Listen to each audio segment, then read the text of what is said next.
Silakan duduk Bapak Ibu Saudara. Shalom. Saya tahu bahwa hari ini Bapak Ibu hadir di tempat ini dengan sebuah sukacita yang besar. Karena saya tahu kita ada di tempat ini bukan karena kita sekedar melakukan rutinitas sebagai seorang Kristen, tapi lebih daripada itu adalah hati kita yang rindu untuk dekat dengan Bapa. Oke. Hari ini adalah firman Tuhan yang diberi tema hidupmu adalah penyembahan.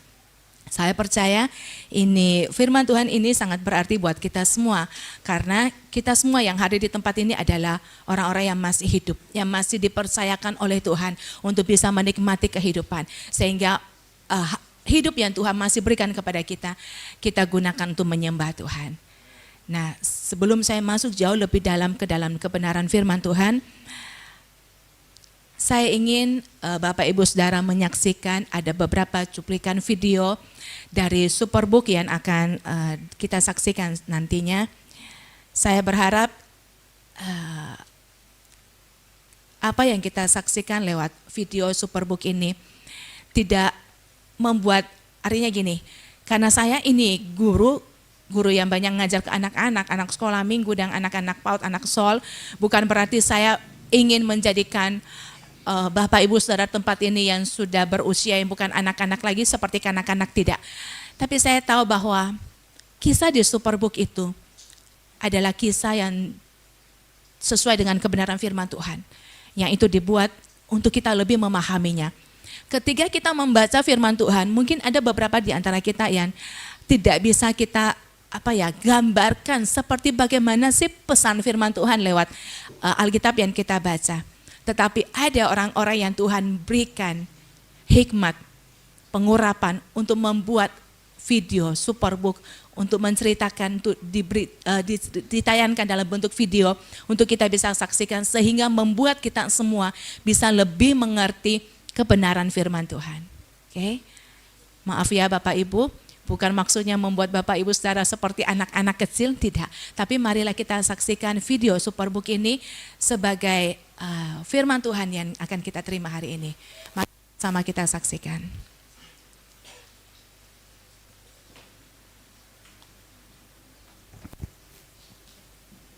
Pada mulanya Allah menciptakan langit dan bumi. Bumi belum berbentuk dan kosong. Gelap gulita menutupi samudra raya. Dan roh Allah melayang-layang di atas permukaan air.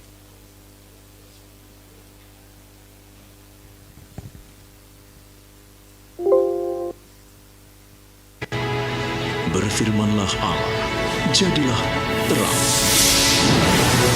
Lalu terang itu jadi.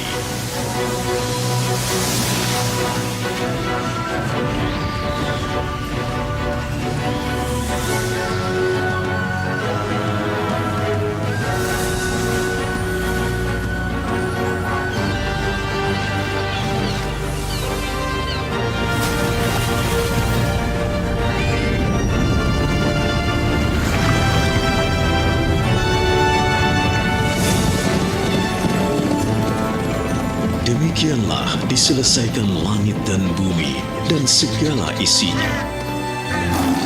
Kemudian Tuhan Allah membentuk manusia dari debu tanah dan menghembuskan napas hidup ke dalam hidungnya.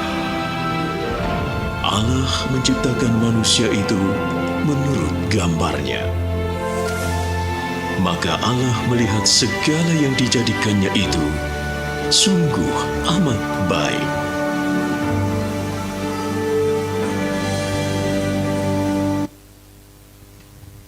Ya, awal mula ketika Tuhan menciptakan alam atau bumi ini, itu semuanya dengan firman.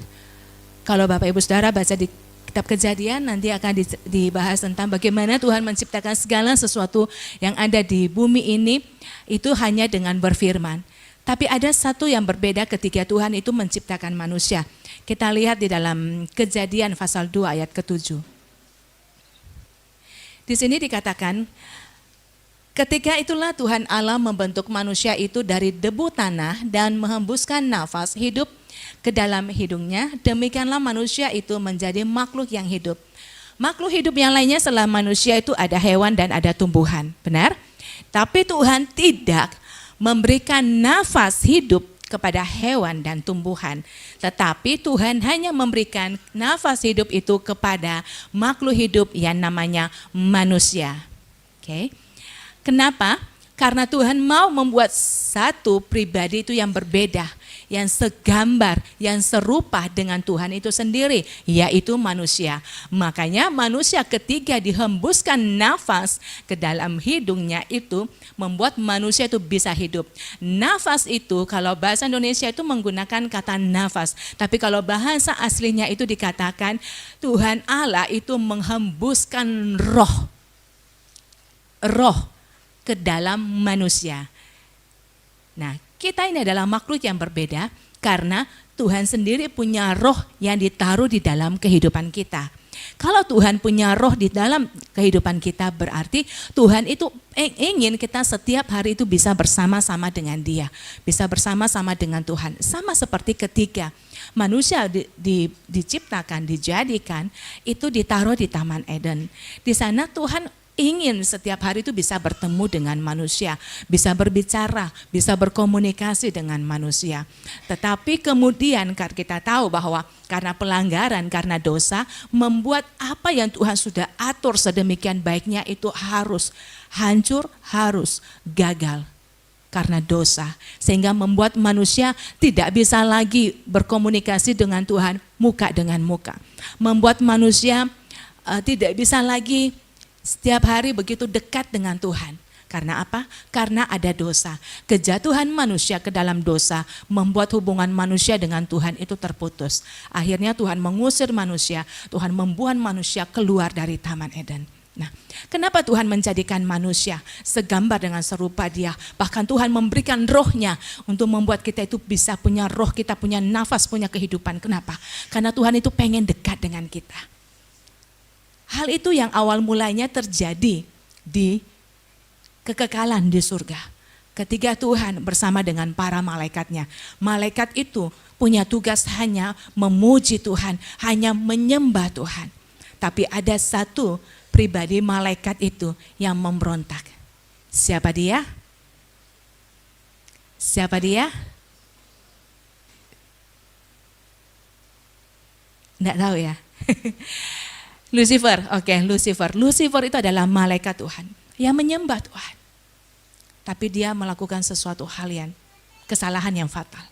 Sehingga akhirnya dia pun dibuang. Kita saksikan ya, kita saksikan videonya.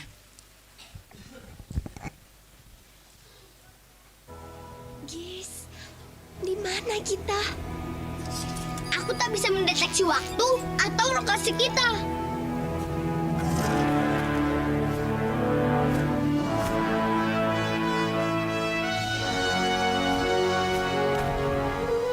Jangan takut, kalian aman di sini. Namaku Mikael dan kalian berada di surga. Hadiah sempurna yang dijanjikan Allah bagi semua anak-anaknya.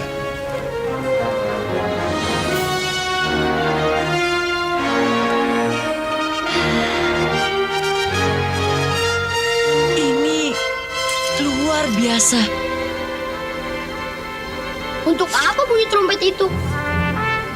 Aku tidak tahu.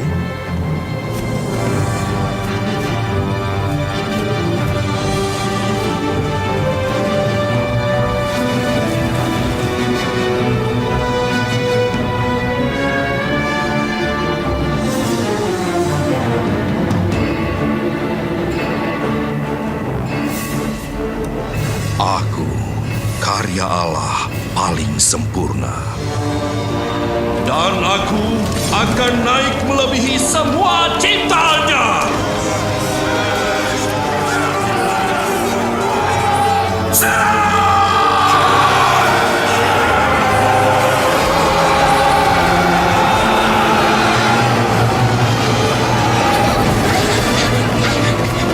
Apa yang terjadi?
Ayo Mikael, layani aku dan nikmati kemenanganku. Atau rasakan kekalahan abadi. Sedikit pun aku tidak takut, Lucifer, karena aku melayani Tuhan. Payah.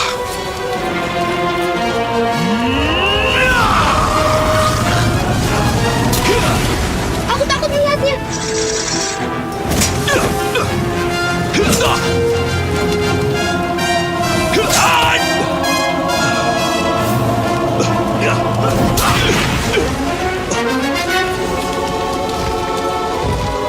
Kamu sudah berdosa terhadap Tuhan, dan karena itu kamu akan diusir.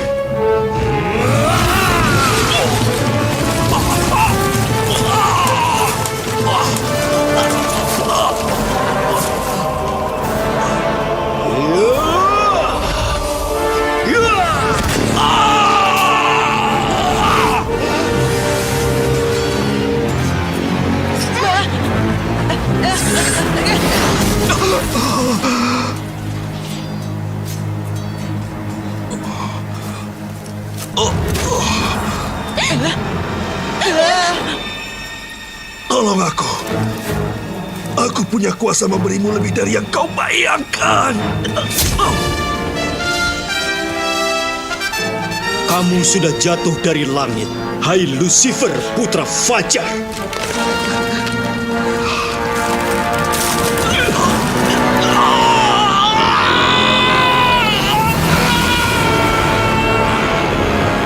Kau sudah jatuh ke bumi, hai yang mengalahkan bangsa-bangsa. Ke dalam dunia orang mati engkau diturunkan ke tempat yang paling dalam. Kenapa dia melakukan itu? Dia pikir dia bisa sama seperti Allah.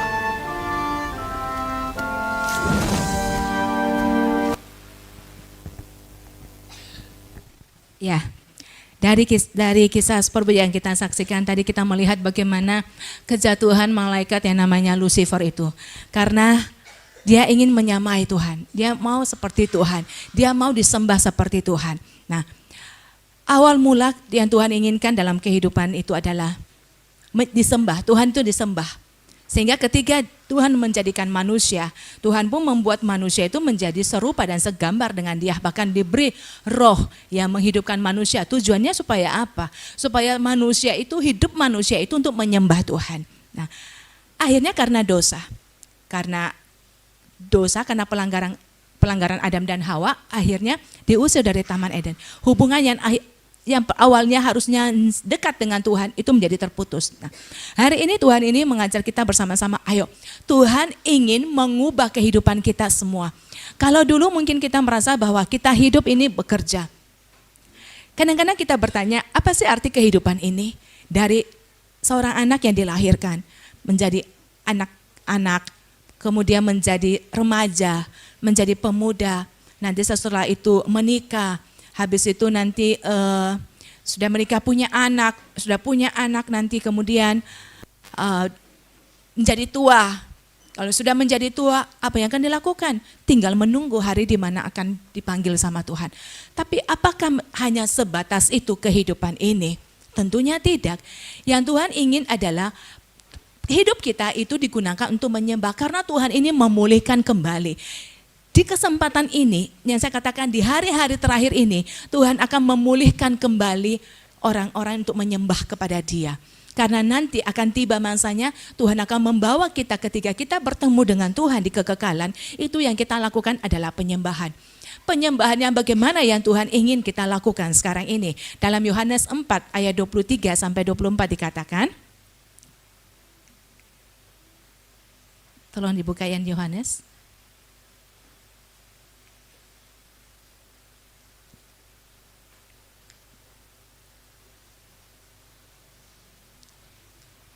Nah, di kitab Yohanes dikatakan seperti gini, tetapi saatnya akan datang dan sudah tiba sekarang bahwa penyembah-penyembah benar akan menyembah Bapa dalam roh dan kebenaran. Sebab Bapa menghendaki penyembah-penyembah demikian. Ayat 24, kita lihat sama-sama. Allah itu roh dan barang siapa menyembah dia harus menyembahnya dalam roh dan kebenaran. Tuhan itu roh sehingga ketika dia ingin berkomunikasi dengan kita, ia ingin kita yang punya roh itu berkomunikasi dengan dia, dengan rohnya Tuhan. Jadi ketika kita menyembah dia, Tuhan ingin penyembahan kita itu adalah penyembahan dari roh, bukan penyembahan dengan jiwa kita. Kalau di jiwa ini ada pikiran, ada perasaan, ada kehendak kita. Kalau kita menyembah dengan menggunakan pikiran kita, mungkin kita minta sesuatu, kita menyembah, gak mungkin Tuhan kan, gak mungkin begini Tuhan, saya gak mungkin gini, perasaan saya gak mungkin. Enggak, Tuhan gak mau seperti itu, Tuhan bukan mau seperti itu. Tapi yang Tuhan mau kita menjadi penyembah adalah sembah dia di dalam roh. Karena Tuhan itu roh, gunakan roh yang ada di dalam kita, yang Tuhan sudah berikan kepada kita untuk menyembah dia. Karena ada masanya nanti Tuhan akan memulihkan keadaan ini, dan dia akan bawa kita kembali ke surga, kekekalan itu untuk menyembah dengan dia. Kenapa di dalam ketika Musa dibawa Tuhan untuk membuat kemah suci, Musa itu sudah diperlihatkan oleh Tuhan, kamu turun, kamu buat kemah suci yang duplikatnya itu surga. Di situ ada halaman, di situ ada ruangan kudus, dan di situ ada ruangan maha kudus. Boleh gambar tabernakelnya dibuka? Ini adalah bait atau tabernakel, bait suci yang Tuhan sendiri beritahu kepada Musa, kau buat loh ini Musa di bumi supaya ini digunakan. Nah di sini ada namanya halaman, di sini ada ruangan suci dan sudah ada ruangan yang maha suci di sini. Nah di ruangan maha suci ini ada cuma satu peralatan yaitu tabut perjanjian. Tabut perjanjian ini adalah kehadiran Tuhan sendiri, melambangkan kehadiran Tuhan. Sedangkan di ruangan suci ini ada meja roti, ada pelita dan ada mezbah dupa. Saya akan berbicara tentang ini, mezbah dupa. Mezbah dupa ini berbicara tentang penyembahan. Imam besar yang boleh masuk ke tempat ini, ke ruangan suci ini pagi dan sore untuk membuat supaya mezbah dupa ini tidak berhenti untuk menaikkan wangi-wangian.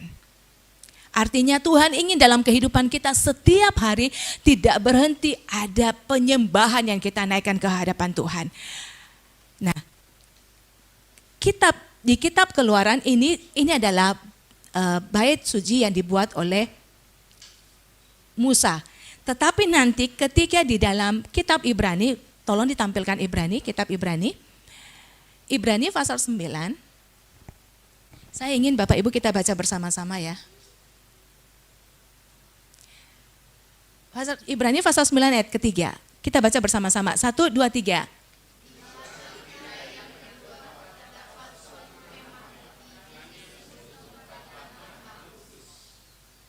Ayat 4.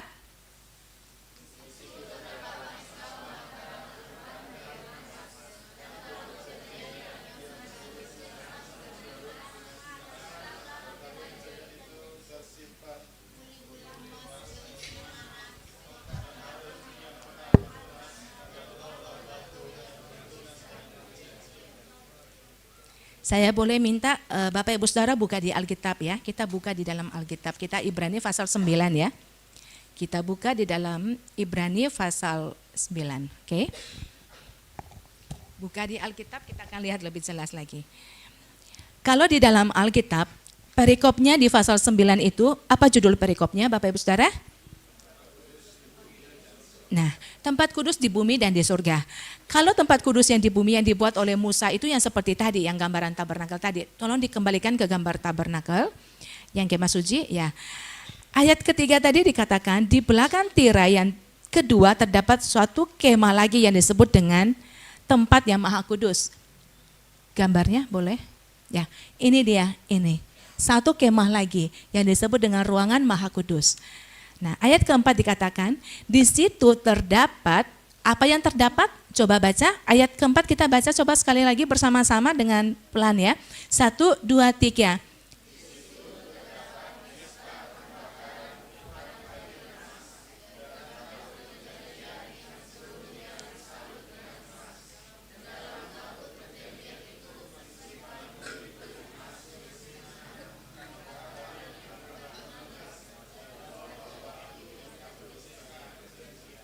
Ayat keempat dikatakan di situ terdapat, di situ itu di mana? Di tempat yang maha kudus. Ya kan? Di mana itu berarti Tolong gambarnya, ini ayatnya nggak usah dibuka lagi, gambarnya saja yang dibuka. Ayatnya Bapak Ibu Saudara buka Alkitab sendiri ya, kita tidak lihat di depan lagi. Ya, di sini, di ruangan Maha Kudus, kalau pada waktunya Musa disuruh buat ini yang namanya mezbah pembakaran ukupan ini adanya di ruangan suci. Tetapi di kitab Ibrani dikatakan itu ada di sini, di ruangan Maha Suci. Kenapa bisa berbeda? Tuhan memberitahu seperti gini, ketika di bumi, mezbah ukupan, mezbah dupa, ini berbicara tentang penyembahan. Tuhan mau kita mulai di bumi, startnya itu, awalnya itu di mana? Ketika kita di bumi, itu sudah membangun yang namanya ini, mezbah dupa atau mezbah pembakaran. Kenapa? Karena di kitab Ibrani dikatakan tempat di surga nantinya mezbah ini adanya itu di sini, di ruangan Maha Suci. Artinya ketika di surga yang ada itu adalah penyembahan. Ingat video yang tadi yang kita saksikan? Malaikat-malaikat itu harusnya menyembah kepada Tuhan Allah saja. Tapi Lucifer, pemimpin mereka di dalam penyembahan, tadi dia berkata, saya mau sama seperti Allah. Kesalahan, dosa itu yang membuat Lucifer akhirnya jatuh, yang disebut dengan setan atau iblis. Tapi Tuhan berkata, suatu hari nanti, sekarang Tuhan sudah mempersiapkan semuanya. Dia akan kembalikan kita kepada posisi yang semula. Manusia diciptakan di Taman Eden supaya bisa bersama-sama dengan Tuhan. Artinya Tuhan tidak ingin kita punya ruangan dengan Tuhan itu terpisah. Kalau di bumi bolehlah kita terpisah dengan ruangannya, dengan Tuhan. Tapi di surga Tuhan ingin di mana penyembahan itu adalah hidupmu. Hidupmu itu adalah penyembahan. Berarti Tuhan mau ketika engkau menjadikan hidupmu itu adalah penyembahan, engkau ada di sini. Di ruangan Maha Suci. Oke. Kalau Bapak Ibu Saudara bisa menyadari bahwa tujuan hidup kita di atas muka bumi ini adalah untuk menjadi penyembah Tuhan. Gunakan sisa hidup kita yang masih ada ini untuk menyembah Tuhan. Apakah kita enggak bisa bekerja, tidak diperbolehkan bekerja? Boleh. Boleh bekerja. Boleh melakukan apa saja. Tapi ingat, Tuhan mau hidup kita dipersiapkan untuk menjadi penyembah. Saya sangat terkagum dengan namanya Musa. Musa lah yang disuruh oleh Tuhan untuk membuat duplikat surga ini di muka bumi yang namanya Kemah Suci. Musa itu siapa? Musa itu bukan orang yang tidak ada kerjaannya. Kalau di kitab Keluaran dikatakan dia setiap hari dari pagi sampai sore hari itu dia ada bersama-sama dengan jemaat. Artinya dengan bangsa Israel. Artinya bangsa Israel punya masalah apa, mereka datang mengadu kepada Musa. Mencari solusinya kepada Musa. Dan Musa itu melakukan pekerjaan itu setiap hari dari pagi sampai sore. Berarti Musa sibuk enggak kira-kira? Sibuk, sama seperti kita, ya kan? Kerjanya Musa dari pagi sampai sore. Nah sama seperti kita, kerjaan kita yang normal itu ya dari pagi sampai sore juga. Bukan dari pagi sampai malam atau dari pagi sampai subuh, tidak. Tapi pekerjaan yang normal itu adalah dari pagi sampai sore. Sama seperti yang dilakukan oleh Musa. Tapi apa yang terjadi? Musa dipilih sebagai orang satu-satunya. Satu-satunya, ingat, satu-satunya. Yang Alkitab berkata, Alkitab mencatat bahwa dia satu-satunya orang yang bertemu muka dengan Tuhan. Tidak ada lagi selain Musa. Dan ketika dia berada di atas gunung bersama dengan Tuhan berapa hari? Masih ada yang ingat? 40 hari, 40 malam. Kitab Ulangan mencatat bahwa Musa waktu itu tidak makan, tidak minum. Bagaimana dia bisa hidup 40 hari? Tidak makan, tidak minum. Ya, karena pada saat itu Musa itu begitu dekat dengan Tuhan. Di situ dia bersama-sama dengan Tuhan. Itu yang Tuhan mau. Ketika awalnya manusia juga diciptakan. dijadikan. Tuhan itu mau selalu bersama-sama dengan manusia. Nah, Musa diizinkan bisa bersama-sama dengan Tuhan selama 40 hari 40 malam. Tanpa dia dipikirkan dengan isi perutnya, tanpa dia disibukkan, saya harus makan apa ya, saya harus minum apa ya, saya harus bekerja bagaimana ya supaya melengkapi kehidupan saya. Tidak, tetapi di situ Musa hanya bersama dengan Tuhan. Saya percaya ketika itu mereka hanya bisa bercakap-cakap, mungkin memuji Tuhan, menyembah Tuhan, itu yang dia lakukan. Oke, sampai Tuhan berkata, Musa itu diberi Tuhan umur sampai 120 tahun. Persis dengan umur yang Tuhan mau. Ketika Tuhan melihat bahwa manusia di muka bumi ini semua sudah jahat, Tuhan itu menjadi sedih hatinya. Dan dia berkata, saya tidak akan lagi memperpanjang umur manusia. Kalau kita baca di kitab Kejadian, manusia ada yang hidupnya sampai 400, 300, 200, 600. Tapi Tuhan berkata tidak lagi. Sejak Tuhan melihat manusia itu jahat kelakuannya di hadapan Tuhan, dia saat itu juga putuskan bahwa Tuhan berkata, dia hanya akan memberikan usia manusia sampai 120 tahun. Dan itu usia yang tepat seperti dengan usianya Musa. Seperti dengan Musa. Kenapa? Karena Musa punya hati yang menyembah kepada Tuhan. Musa dia sibuk, ya betul, tapi dia tetap di dalam kesibukannya, dia tetap menyembah kepada Tuhan.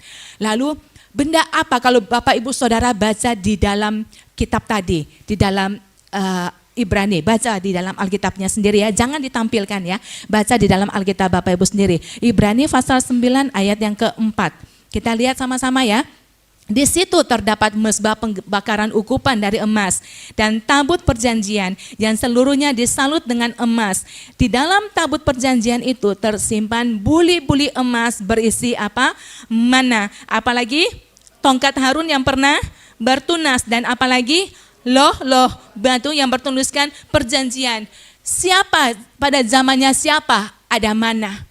Pada zamannya siapa tongkat itu bisa bertunas? Pada zamannya siapa Tuhan memberikan roh batu yang isinya perjanjian antara Tuhan dengan manusia?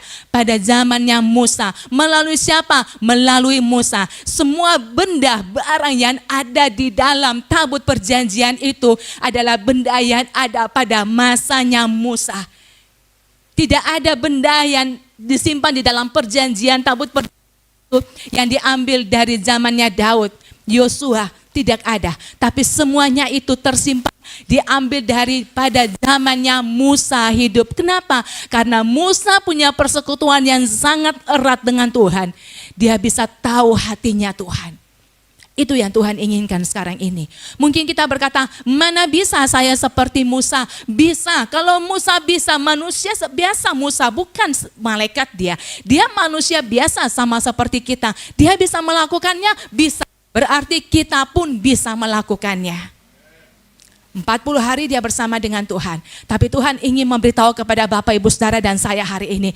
Dia tidak hanya memberikan kesempatan kepada kita 40 hari bersama-sama dengan Tuhan. Tapi Tuhan berkata, satu hari kelak saya akan bersama-sama dengan umatku di kekekalan. Di situ bersama-sama untuk selamanya. Muka dengan muka kita bisa memandang kepada Tuhan.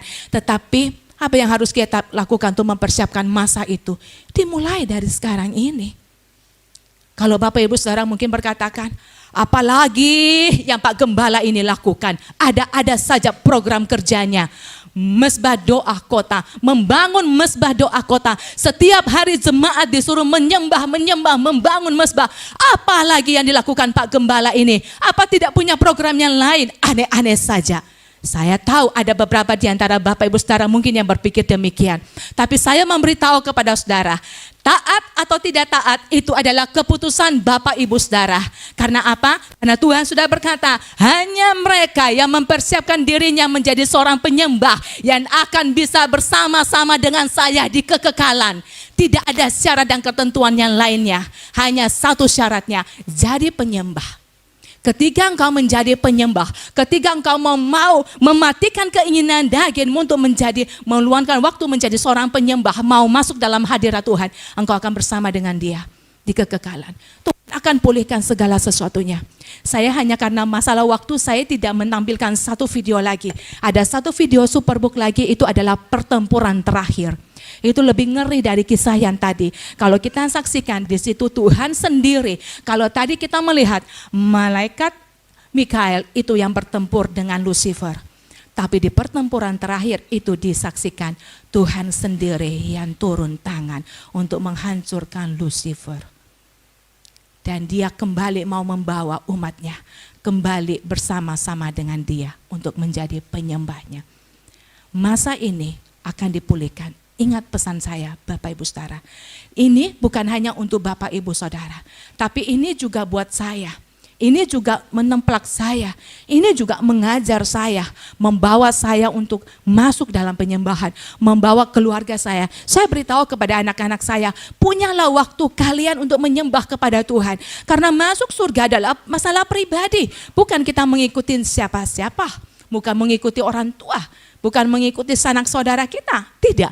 Tapi masalah masuk surga itu adalah masalah pribadi. Sebab itu saya berkeras berkata kepada anak saya, punyalah waktu untuk menyembah Tuhan. Punya waktu untuk menyembah Tuhan.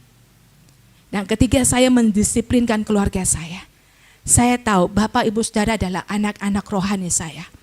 Saya juga rindu supaya kita semua, ayo mari menjadi penyembah Tuhan. Menyembah yang bagaimana yang Tuhan mau. Seperti yang Yohanes katakan, sembah Dia di dalam roh. Dia tidak ingin kita menyembah Tuhan itu hanya dengan kefasihan lidah kita yang keluar dari mulut kita. Tidak. Tapi Tuhan ingin menyembah Dia itu dengan roh. Kalau mungkin Bapak Ibu Saudara berkata, saya sibuk bekerja. Satu hari dari pagi sampai sore pun apa yang saya dapat belum mencukupkan saya. Belum bisa membuat saya kaya raya. Benar. Apa yang kau katakan itu benar.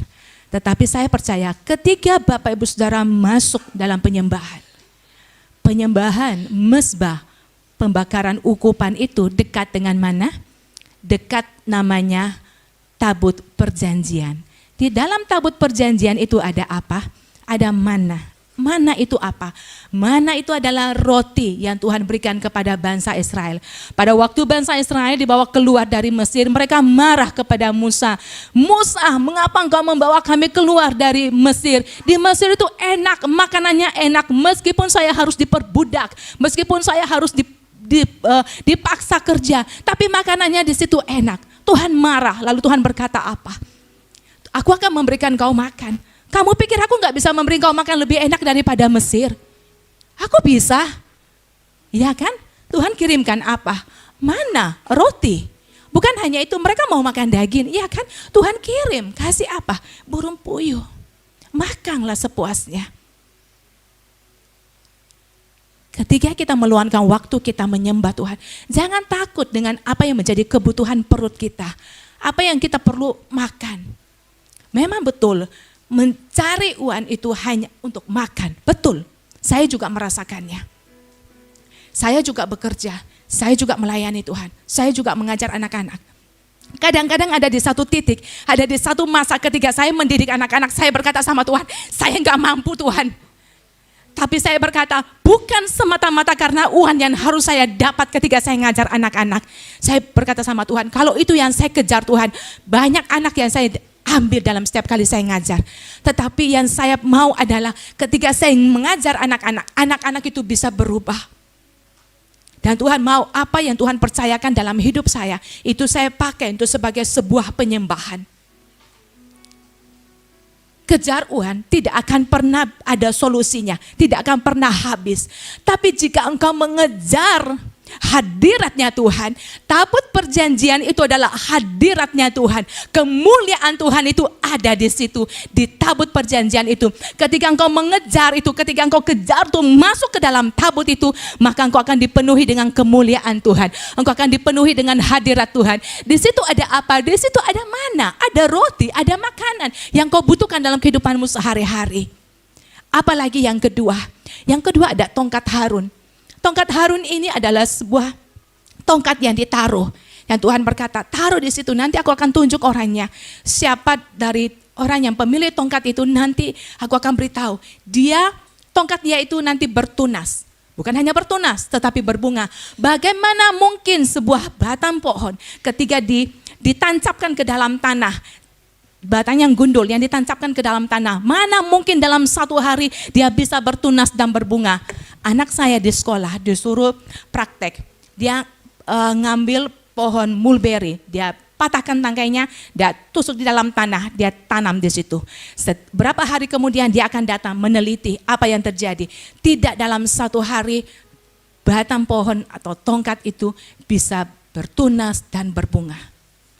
Tapi Tuhan berkata, kenapa dia harus simpan? Saya berkata sama Tuhan, kenapa Tuhan harus simpan tongkat Harun itu? Tongkat Harun yang bisa bertunas, berbunga dalam waktu yang satu hari saja. Tuhan mau memberitahu begini, waktu itu bangsa Israel itu ngomel terus, marah terus, bersungut-sungut terus sama Tuhan. Dan Tuhan berkata, bawa tongkat itu dan saya ingin membuktikan saya itu Tuhan yang berkuasa, yang pernah melakukan banyak hal kepada bangsa Israel. Mereka harus tahu bahwa saya itu Tuhan yang berkuasa. Saya bisa membuat tongkat itu bertunas dan berbunga dalam waktu hanya satu hari. Artinya apa? Ketika engkau berada di dalam kesulitan apapun, engkau mengeran di hadapan Tuhan, jangan bersungut-sungut. Tuhan tidak mau kita bersungut-sungut. Tuhan tidak mau kita mengeluh kepada Dia. Tuhan itu sudah jenuh dengan bangsa Israel sampai Dia berkata, yang golongan yang usia tua tidak bisa masuk ke dalam tanah perjanjian. Karena apa? Mereka yang golongan tua yang sudah melihat banyaknya mujizat Tuhan, justru mereka itulah yang banyak bersungut-sungut. Saya ingin memberitahu kepada Bapak Ibu Saudara kita semua di tempat ini pernah mengalami mujizat Tuhan? Benar. Pernah mengalami. Kalau kita pernah mengalaminya, sekarang kita berada di dalam masa yang sulit. Ingat ke masa lalu, di mana ketika Tuhan memberikan pertolongannya kepadamu, Dia sanggup melakukan mujizat. Tuhan mau hari ini, jangan ada sungut-sungut yang keluar dari mulutmu. Hai engkau para wanita, ibu-ibu termasuk saya, jangan ngomel, jangan mengeluh, jangan bersungut-sungut di hadapan Tuhan. Tapi diamlah di hadirat Tuhan, sembah Tuhan, maka Tuhan akan melakukan mujizat. Apa yang selama ini engkau bergumulkan di hadapan Tuhan? Datang kepada Tuhan, cari Tuhan. Melalui apa? Penyembahan. Di situ Tuhan akan berkata, akan ada mujizat. Yang ketiga, benda yang ketiga yang ditaruh Tuhan di dalam tabut perjanjian itu apa? Di situ Tuhan menaruh loh batu yang isinya adalah perjanjian Tuhan dengan manusia. Itulah 10 perintah Tuhan. Artinya di dalam 10 perintah Tuhan itu ada yang Tuhan perintahkan untuk manusia melakukannya dengan Tuhan, dan ada perintah atau hukum yang harus manusia lakukan dengan sesama manusia. Ketika engkau menyembah dengan Tuhan, saya ingin memberitahu kepada Bapak Ibu Saudara, maka hubunganmu dengan Tuhan itu akan dipulihkan. Ketika engkau menyembah kepada Tuhan, maka hubunganmu dengan manusia akan dipulihkan. Hubunganmu dengan suami atau istri, hubunganmu dengan anak-anak, hubunganmu dengan mungkin tempat engkau bekerja, dengan bos, dengan rekan kerjamu, semuanya itu akan dipulihkan. Tapi yang Tuhan mau adalah, ayo masuk ke dalam penyembahan, menyembahlah Tuhan. Saya tahu ini hal yang tidak mudah, karena saya juga mengalaminya. Ketika mau masuk ke dalam sebuah penyembahan, itu sangat sulit sekali. Tapi saya berkata, Tuhan, saya harus bisa berani menaklukkan daging saya, supaya saya menjadi seorang penyembah. Di hari-hari terakhir ini, Tuhan akan memulihkan segalanya. Ingat pesan saya, Tuhan itu akan memulihkan dan akan mengembalikan ke posisi yang semula. Posisi yang semula, posisi yang mana? Yaitu posisi sebagai penyembah. Itu posisi kita yang semula. Di Taman Eden, posisi manusia yang dekat dengan Tuhan. Maka hal yang demikian itu akan Tuhan berikan, Tuhan kembalikan lagi. Ketika engkau menyembah kepada Tuhan, ketika engkau membawa mezbah bakaran, ukupan itu membawa engkau masuk dekat dengan hadirat Tuhan, dengan kemuliaan Tuhan. Maka apa yang kita gumulkan itu akan terjadi. Suatu hari saya pernah merasa seperti begini. Saya merasa sebagai seorang manusia, sebagai orang yang sepertinya orang yang munafik. Kenapa saya berkata demikian? Ketika saya mendengarkan firman Tuhan, ketika ada hamba Tuhan yang berbicara, membagikan kebenaran firman Tuhan, saya mengaminkannya. Ketika ada pemimpin pujian yang berdiri di tempat ini, menyemangati kita, memberikan kata-kata yang menguatkan kita, memberikan kita kata-kata yang menyatakan kemenangan buat kita tentang Tuhan yang berkuasa. Saya yang duduk di sana yang seperti keadaan Bapak Ibu Saudara, saya mengaminkannya. Amin. Tapi apa yang terjadi? Saya berkata, saya seperti orang yang munafik. Saya bisa mengaminkannya, saya bisa yes. Ketika saya berada seperti Bapak Ibu Saudara. Ketika orang mendengarkan firman Tuhan, ketika akan orang berbicara. Tetapi ketika saya sendiri mengalami pergumulan, saya itu ketakutan. Sepertinya apa yang saya aminkan itu tidak benar-benar masuk ke dalam pikiran saya dan hati saya. Tapi amin itu hanya di mulut semata. Ketakutan itu bisa terjadi. Ketakutan itu bisa menghimpit siapa saja. Kekhawatiran itu bisa datang kepada kita kapan saja, kepada siapa saja. Tapi saya berkata, saya saksikan, ketika saya berada di dalam masa-masa ketakutan, saya datang mencari Tuhan, saya menyembah Tuhan. Di situ saya mendapat kekuatan baru. Di sini saya baru menyadari bahwa ternyata penyembahan itu punya kuasa yang sangat besar. Saya bisa kuat ketika orang berbicara, ya amin, yes, dahsyat, bisa. Tapi ketika hal itu menimpa saya, yes, aminnya saya, itu kemana? Hilang.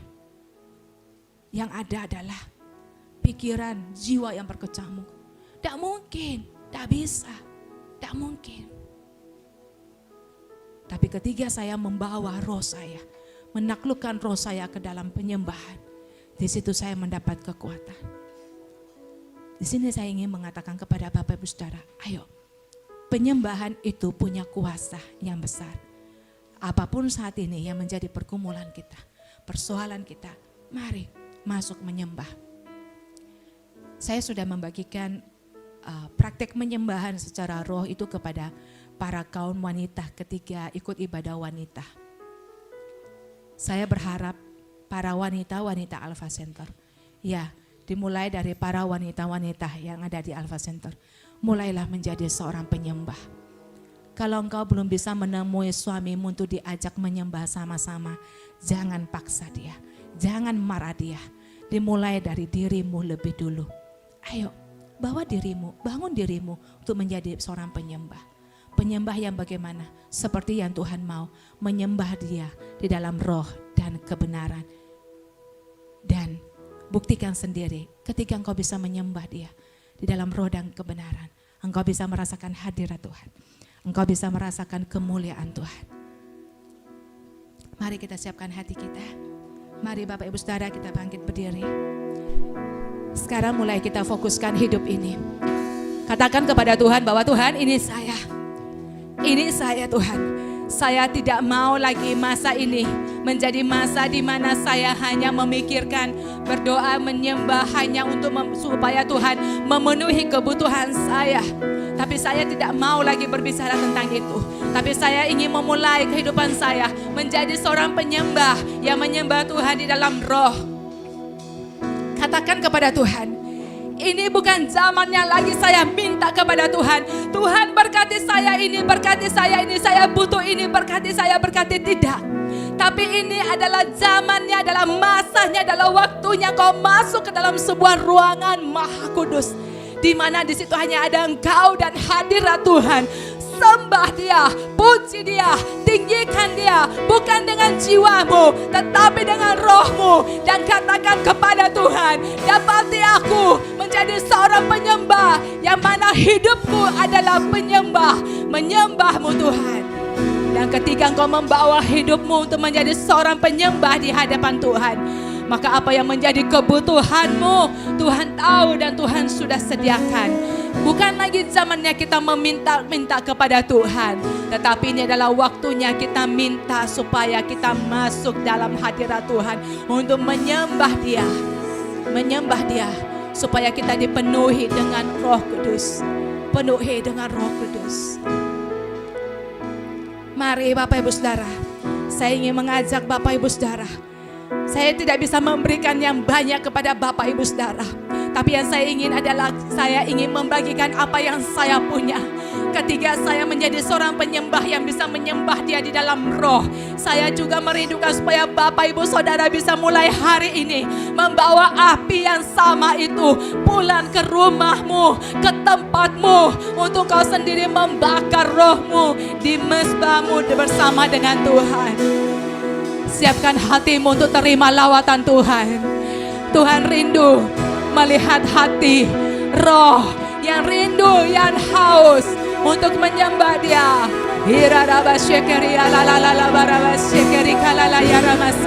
Engkau yang sudah diberi karunia bahasa roh, gunakan itu untuk menyembah Tuhan.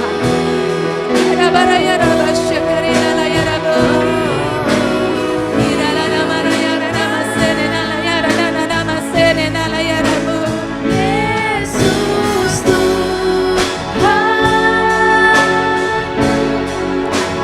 Kau Rajaku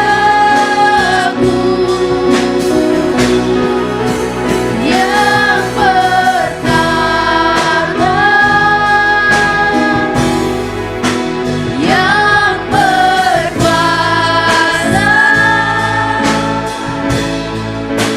Yesus Tuhan, Kau Raja. Inilah waktunya kita merasakan hadirat Tuhan. Ayo muliakan Dia. Katakan muliakan. Ya, hanya nama Tuhan yang dimuliakan. Tinggikan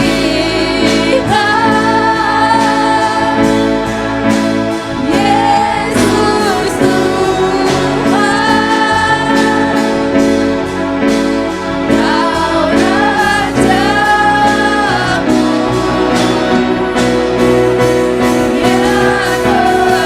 pertama,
ditinggikan,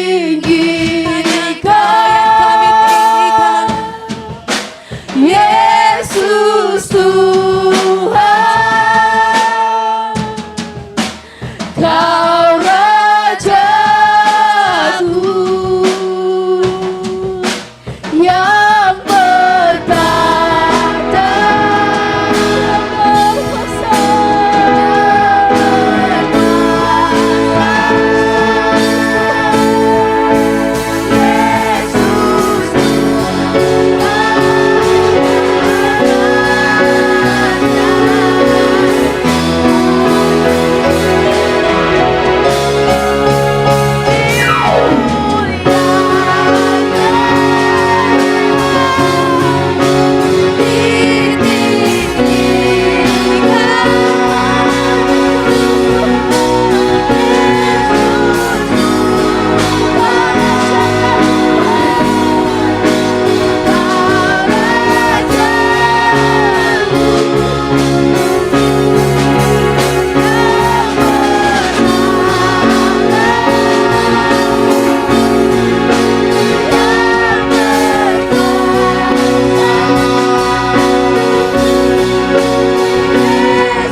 Naikkan sembah, bawa sembahmu kepada Tuhan.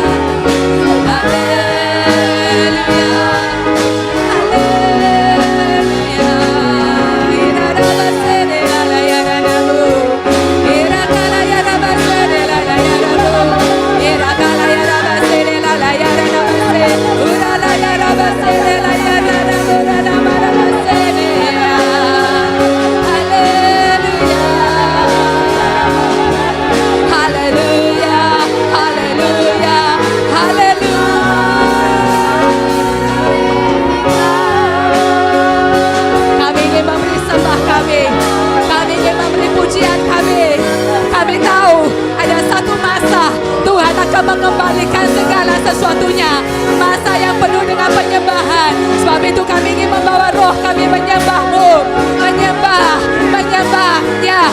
Barang siapa yang haus, dari dalam hatinya akan mengalir aliran-aliran air hidup. Roh Kudus, Engkau mengurapi setiap mereka yang rindu menyembah-Mu. Engkau taruh roh penyembahan itu mengalir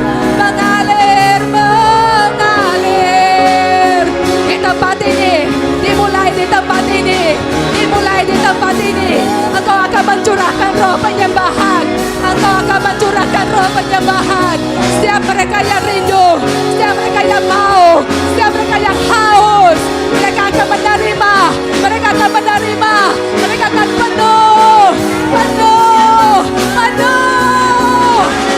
mereka dengan roh-Mu, penuhi mereka dengan roh Kudus-Mu.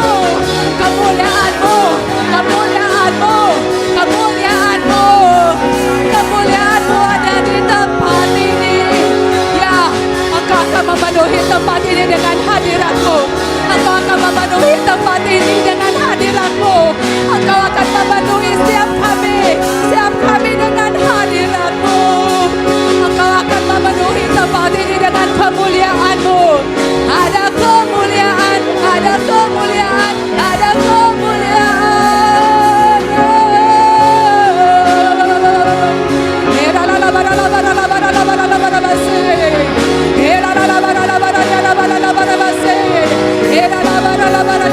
Era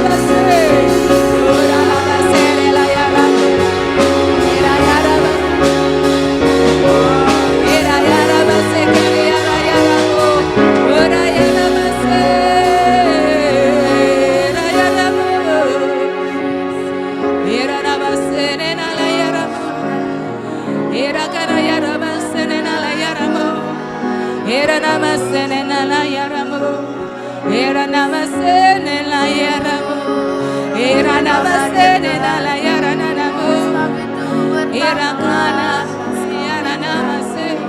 Irana la la yarana mase. Ira la la la la la la la ya la la la la la la la la. Ya la la la ya la bara bara mase. Ira la bara mase la la ya mase. Kami sembah. Kami sembah. Kami sembah. Kami sembah.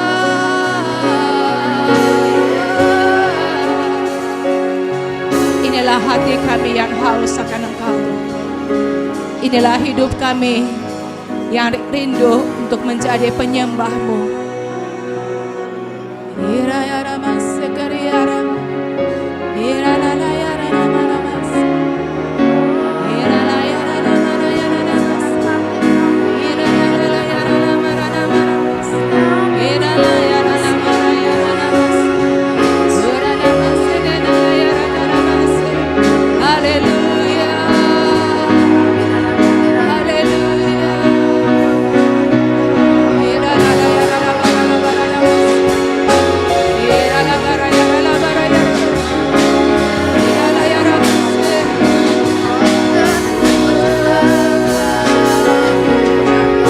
Ira yara namamas. Ura yara kala bara yara namamas.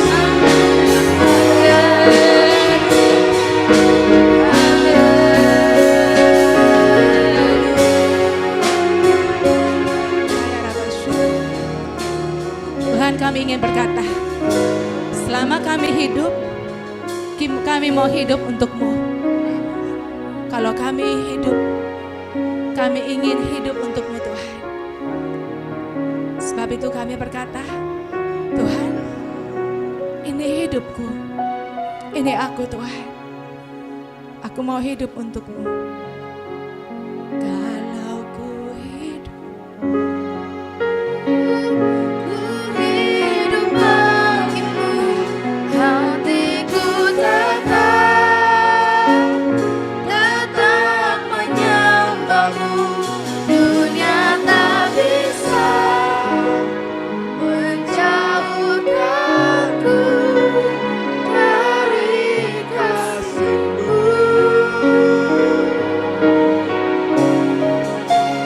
Selama ku hidup bagimu, mataku tetap menyembah-Mu. Dunia tak bisa menjauhkanku dari kasih-Mu. Mari dengan segenap hati katakan, Tuhan.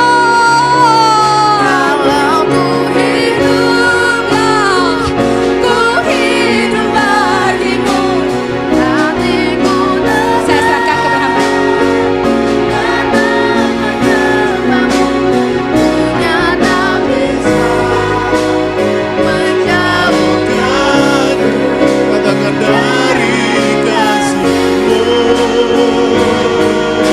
Oh, selama ku hidup, Selama ku hidup bagimu, mataku tetap memandangmu. Dunia tak bisa menjauhkanku dari kasih-Mu. Dalam ini kasih Tuhan, saya percaya pagi hari ini firman Tuhan ini berbicara kepada setiap saudara. Tuhan buka jalan bagi kita dengan cara yang baru.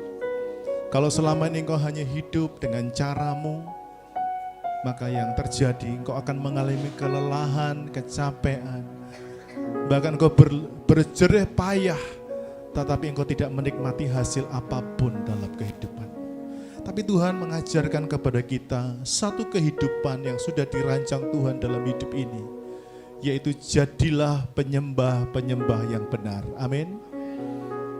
Ketika engkau menjadi penyembah yang benar, maka Tuhan akan membuka jalan yang baru dan yang hidup bagimu, yaitu hidupmu akan dituntun dengan cara Tuhan yang dahsyat. Sebelum saya sampaikan dan kita akan masuk dalam perjamuan kudus,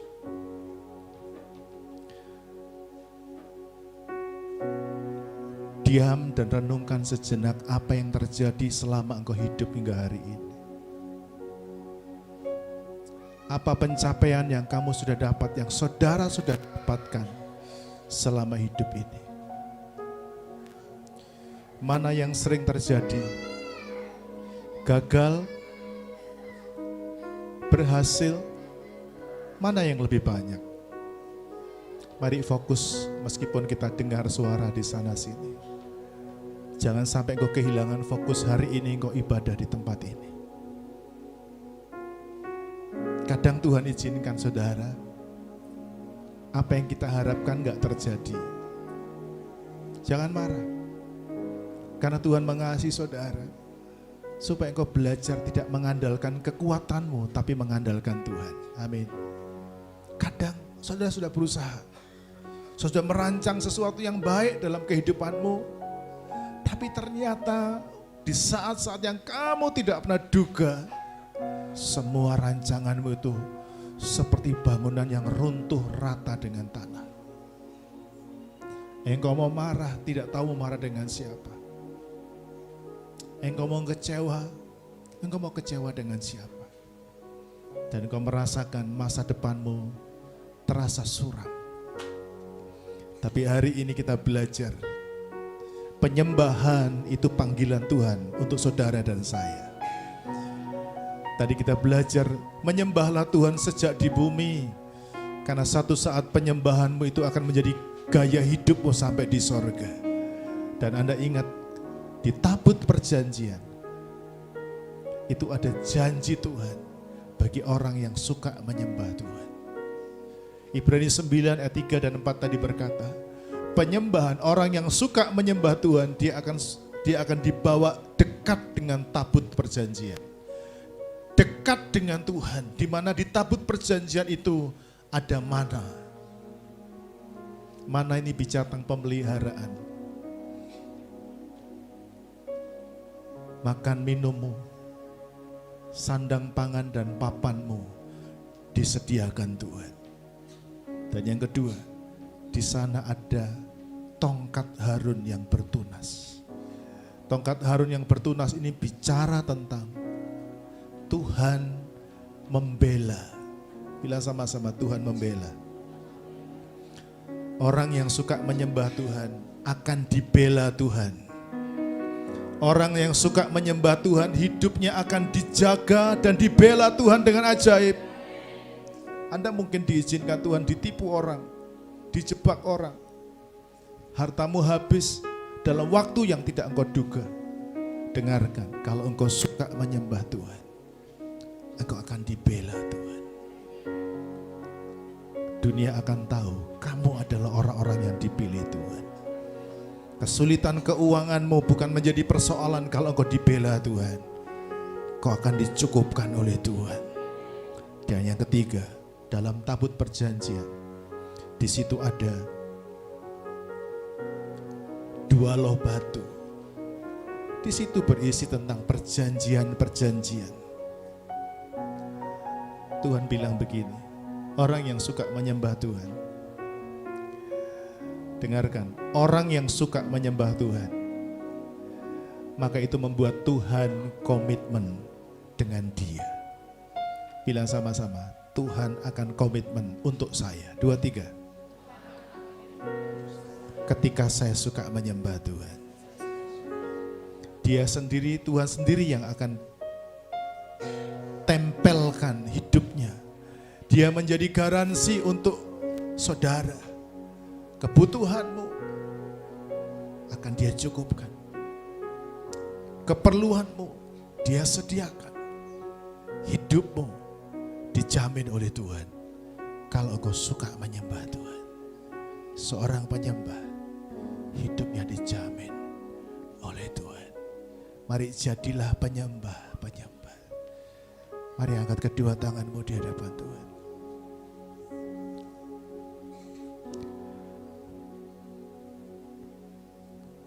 Kau baik. Lihatlah tangan-tangan yang terangkat. Lihatlah tangan-tangan yang terulur kepada Tuhan. Dan izinkan kami semua ini Tuhan menikmati apa yang disebut dengan pemeliharaan Tuhan, pembelaan Tuhan, dan perjanjian Tuhan. Ketika kami dipelihara, maka kami tidak perlu takut dengan apapun yang kami perlukan. Ketika kami dibela, maka kami tidak perlu takut dengan siapapun yang melawan kami. Keuangankah, pekerjaankah, ataukah musuh-musuh yang lain yang kami tidak pernah lihat dengan mata kami. Kalau kami dibela Tuhan, pasti kami aman. Dan yang ketiga, Tuhan akan berjanji, Tuhan akan komitmen, dan Tuhan akan garansi hidup kami. Kami jadi orang-orang yang dijamin. Keuangan kami dijamin, keluarga kami dijamin, anak-anak kami dijamin, bahkan masa depan kami akan dijamin oleh Tuhan. Kami terima dengan syukur kepada Bapa yang baik, Bapa yang setia, Bapa yang mengasihi kami. Kami bersyukur kepada Tuhan. Terpujilah nama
kita mengangkat kedua tangan kita di depan Tuhan. Kami bersama-sama memberkati bangsa ini dan kami berkata shalom untuk Indonesia.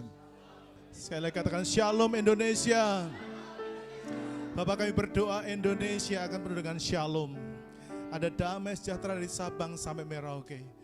Semua penduduknya, pulau demi pulau, provinsi demi provinsi, bahkan desa demi desa akan dipenuhi dengan lawatan Tuhan.